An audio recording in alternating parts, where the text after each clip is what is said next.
Now at 6, Crowder College gets ready to ring in the new year with a grant for its nursing program.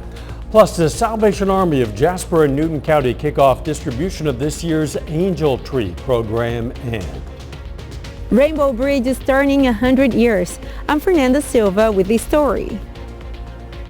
The 4 states' most watched news starts now. Rainbow Bridge on historic Route 66 is celebrating 100 years today. This is KOAM News at 6. I'm Dow Quick. Brush Creek Bridge in Cherokee County is the only remaining marsh arch bridge on Route 66. Marsh comes from James Marsh, designer of that bridge. KOAM's Fernanda Silva has the story of the bridge on its 100th birthday. Every single day over the last 12 years, Robert Dean Walker has had the same routine. Every morning I just drive right through it, go right into town. He calls it a hobby to make sure the Rainbow Bridge on historic Route 66 is looking good and safe from vandals. Somebody might write their name on it and I paint it out. I don't know. Yeah, see the little spots on the pillars? They wrote their names and I'd hit it with spray paint. Walker is not alone in the mission of taking care of the bridge. In the early 90s, a new bridge was built in the east side of Rainbow Bridge to accommodate the increasing needs of local traffic. But Rainbow Bridge remains open, now one way. The plans were, when they came out with this project, was they would build the new bridge next to it and the older bridge would be closed. It wouldn't be torn down, but it would be closed to traffic. And we didn't think that that was a good idea for Route 66 travelers and the tourists. Owner of Nelson's Old Riverton store, another local attraction on the historic highway, Scott Nelson played an essential role in making sure the bridge would still be accessible for visitors. Works perfect because they don't have to worry about people, the local traffic coming through and they're in the way. We know how important it is to our Route 66 travelers to do their photo stops and, check it off their bucket list that they've seen. It's such a fun stop. And for the people who will check that item on their bucket lists in the future, Dean Walker will be there to make sure that the bridge is looking good. Along Route 66, Fernanda Silva, KOAM News. Now in 2026, Route 66 itself will celebrate 1 century. According to the Baxter Springs Heritage Center and Museum, the hope is to have that bridge painted for the centennial. Tomorrow night, we're going to meet a couple who say they were the first Americans to get married on the Rainbow Bridge. Let's check in with Chief Meteorologist Doug Heddy for a first look at the weather. Well, it still turned out to be fairly mild for us today. High temps, most of us right around 60 during the afternoon. 52 is where we stand now in Joplin. We can look at Pittsburgh, also 52. Quite a bit of traffic out there, but at least it is dry. 53 in Lamar, 54 in Neosho, Miami, 55 in Chanute. Temperatures, they're just not going to drop off too much tonight. Our southerly winds will keep our temperatures up just a little bit, so we'll bottom out into the upper 40s for overnight lows. A lot of clouds. Clouds will continue to thicken up as we go through the overnight hours in advance of our next storm system. You can see the rain increasing down through parts of New Mexico. But again, if you're going to be out this evening, it will be dry, just a lot of clouds, but rain chances really increasing over the next few days. We're going to look at that here in just a bit. Catch you in a few. Missouri announces a nursing grant is headed to Crowder College. More than $211,000 goes to the school's nursing program. The grant will help pay for development and retention incentives for the nursing faculty. Funds will also go to an advanced nursing degree as well as marketing to promote career opportunities. Crowder College offers nursing programs at Neosho, Cassville, McDonald County, and Nevada locations. Salvation Army of Jasper and Newton County kicked off distribution of this year's Angel Tree program.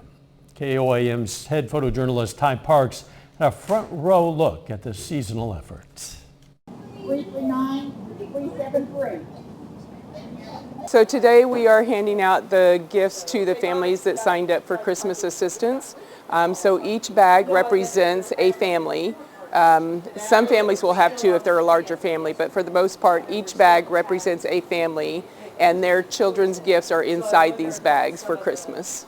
They when they sign up, they have a wish list of 3 gifts and then like a favorite brand that they like Roblox or Bluey or whatever. And so off of that list, we try to fill at least 2 of those wishes. Our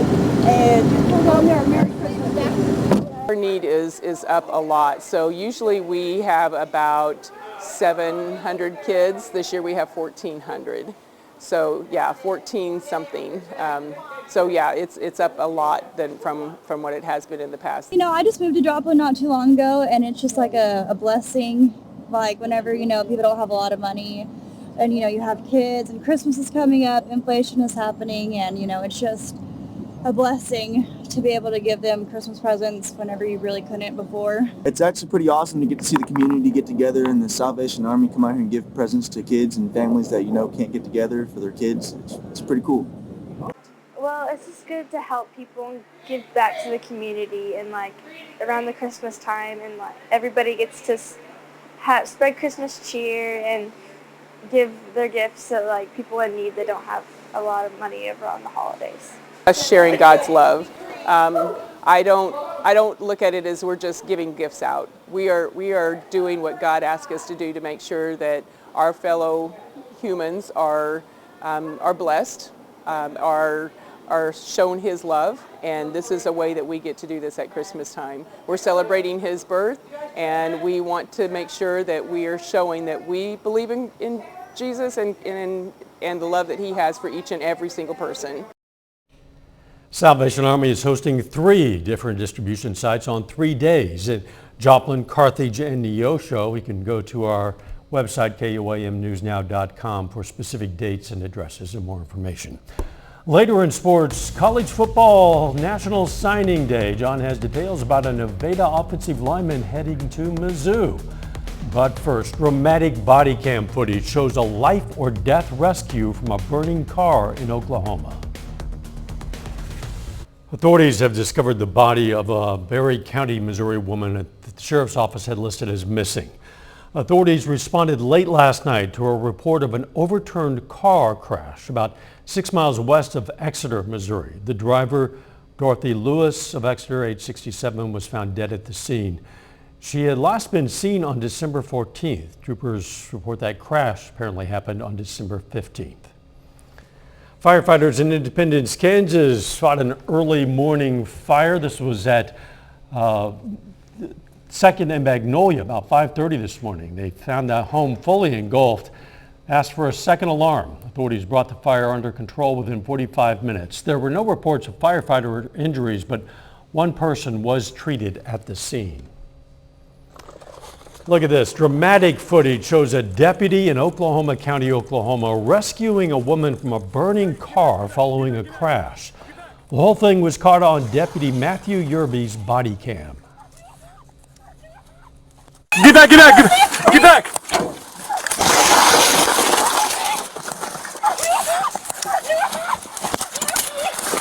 Hey, come on, come on, go. Come on, you're what? You're broken? Okay, okay. We got you. Oh my God! Oh my God! Oh my God! Okay. According to local media reports, the victim had a broken ankle, but from that crash, but no burn injuries from the fire. In a Facebook post, Sheriff Tommy Johnson III said, quote, "Without even thinking of his own safety, Deputy Yerby rushed to the burning car and saved the woman. If he had hesitated even a second or two, the victim likely would have been killed," end quote. A little bit later, thousands of high school seniors signed their letters of intent today. John has details on a busy day of signings right here in the 4 states. Plus, we're tracking a couple rounds of rain, which are going to head toward us. I'll have those details coming up.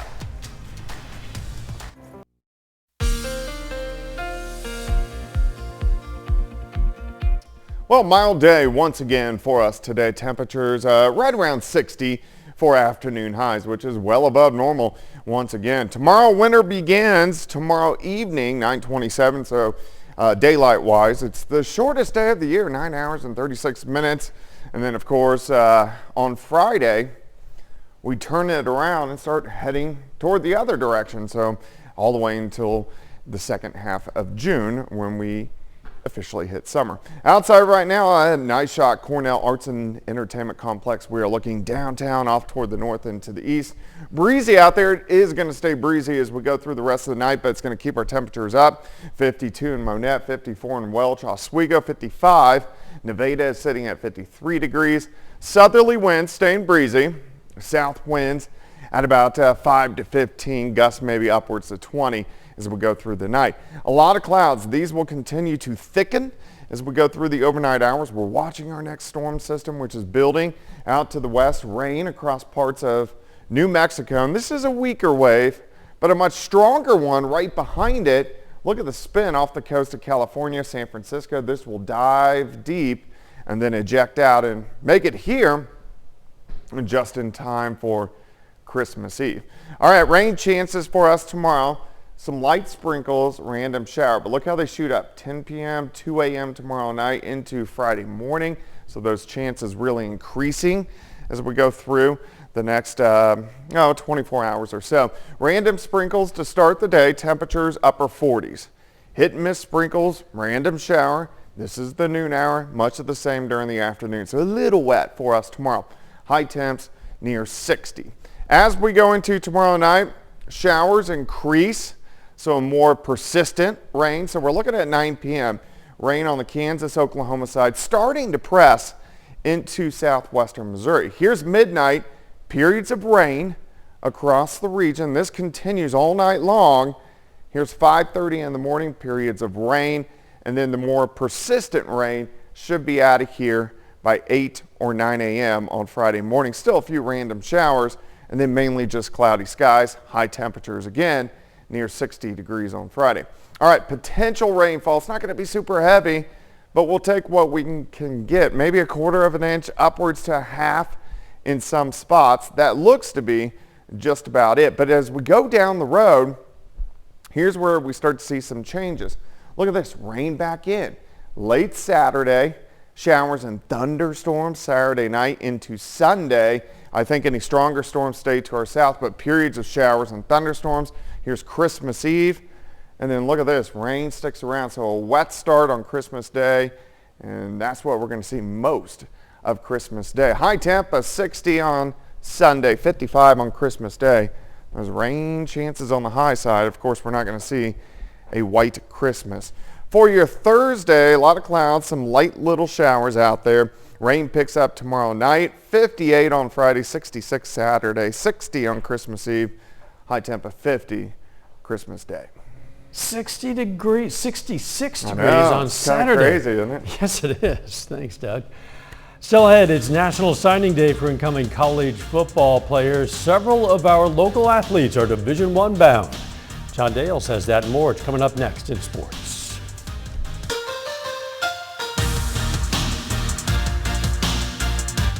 Hey, welcome into sports. I'm John Dales.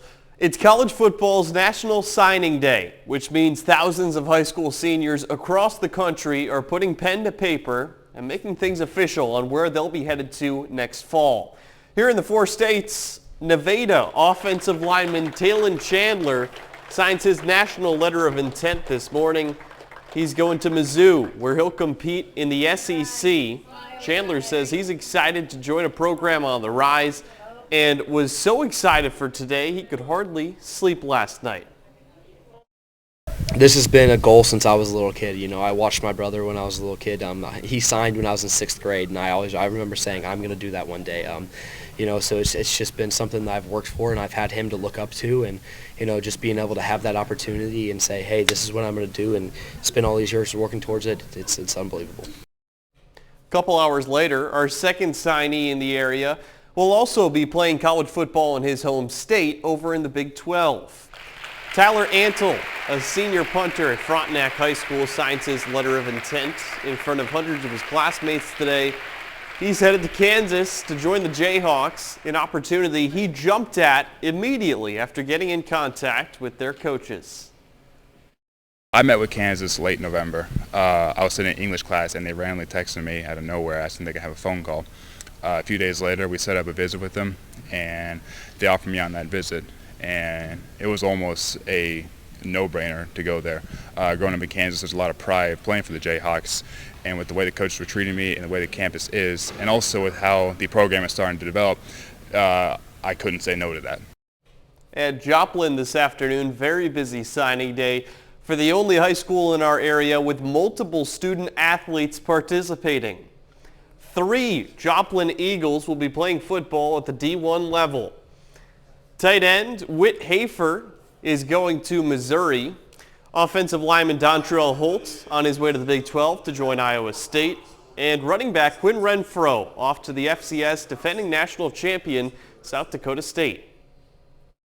The main thing I look forward to is becoming a better young man, but I'm also looking forward to winning a lot of football games, and that's what South Dakota State brings to the table. Like I said, the team chemistry is just unmatched, and just watching their games and going up there, you can just see it as soon as you step a foot in that stadium. I feel like Big 12 is one of the top 3 conferences in the entire world, the entire college conference. Like, you could throw it up there with the SEC, the Big 10. So all the teams are competing. And I know I got to bring my A game every practice, every day, and everything I do if I want to be a good player. I kind of dreamed of going to Mizzou all my life with my dad playing there. Obviously, football wasn't really in my head, and then started getting really good, started getting bigger, and had the opportunity and was excited when this coach started talking to me and told me I was the guy they wanted. Closing things out in college basketball for the second week in a row, Pittsburgh State sweeps MIAA Player of the Week honors. Jordan Shaw and Corinna Gerber each receive the MIAA Athlete of the Week. Now, Shaw averaged 29 points a game in the 2 games in the High Desert Classic. Gerber scored a career-high 29 points in the Gorillas' 20-point comeback on the road at number 3 Central Missouri on Saturday. And back to those high school signings, a lot in our area that there's going to be plenty of college football athletes with ties back to the 4 states for people to watch next fall. It's an exciting time for those athletes, of course, and for the fans as well, who get to continue to follow their careers now at the next level. For sure. We'll be right back. Here's a look at what's coming up on KOAM News at 9 on Fox 14. Protect the Cake lands in Joplin, how that initiative aims to make birthdays special for every child. Plus, a couple of residents at a Carthage nursing home prove you're never too old to find love. And health experts renew a debate over whether potatoes are vegetables. Those stories, a lot more, is coming up tonight. KOAM News at 9 on Fox 14. I don't know if potatoes are vegetables, but I can tell you this. You can download the weather app, KOAM Skywatch weather app. It's very simple. Gets severe weather updates sent straight to your phone. It doesn't cost a thing. It's available in the Apple App Store, Google Play Store, KOAM Skywatch weather app. And until you get that, you can always just watch Doug Heddy live on television. Yeah, and a lot of clouds sticking around tonight. We'll drop back upper 40s for low. 60 tomorrow, a few sprinkles, random light shower, 58 on Friday. We are going to get a pretty good round of rain tomorrow night into Friday morning. Thunderstorms Christmas Eve. Final sports notes. Another high school football player signing tonight, actually right now, Toby Moore of McDonald County. He's going to UNLV. We'll hear from him tonight. Congratulations to him. We're going to leave you tonight with more of that drone footage of the historic Rainbow Bridge, now 100 years old. We'll see you right back here at 10. Let's make it a great evening.